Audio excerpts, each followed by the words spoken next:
ഇന്നിപ്പോൾ നമ്മളെല്ലാവരും കൂടിയിട്ട് പോകുന്നത് ഒലിച്ചിപ്പാറയിലേക്കാണ് കേട്ടോ.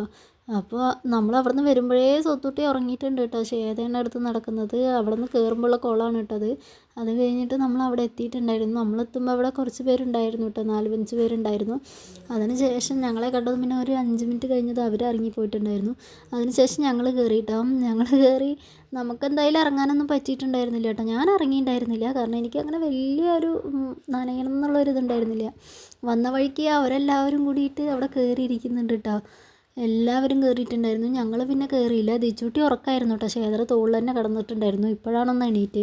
പക്ഷെ കണ്ട വഴിക്ക് ആൾക്ക് എന്തോ പേടിയാണോ അതോ എന്തോ പോലെ ആയിട്ടുണ്ടായിരുന്നു കേട്ടോ. അവൻ എന്തായാലും വെള്ളത്തേക്കൊന്നും ഇറങ്ങിയിട്ടില്ല. വെള്ളത്തേക്ക് ഇറങ്ങണമെന്നേ തോന്നിയില്ല. വീട്ടിലാകുമ്പോൾ ഫുള്ള് വെള്ളത്തിൽ കളിക്കുന്ന ആളാണ് കേട്ടോ. അവിടെ ചെന്നപ്പോൾ ഇറങ്ങിയിട്ടുണ്ടായിരുന്നില്ല. ബാക്കിയുള്ളവർ പിന്നെ ഇറങ്ങാൻ പറഞ്ഞു കഴിഞ്ഞാൽ എന്തായാലും വെള്ളം നനയുമ്പോൾ ഇറങ്ങില്ലല്ലോ കുട്ടികൾ. അപ്പോൾ കുറച്ച് നേരം കളിച്ചോട്ടെ എന്ന് വെച്ചിട്ട് ഞാനും ദിച്ചുട്ടീനെ എടുത്തിട്ട് അപ്പുറത്തേക്ക് മാറി നിന്നു. പിന്നെ അമ്പാടി അവിടെ ഒരേ കളിയാണ് കേട്ടോ. അപ്പോൾ ദിച്ചുട്ടീനെ ഇറക്കുക എന്നൊക്കെ പറയുന്നുണ്ട്.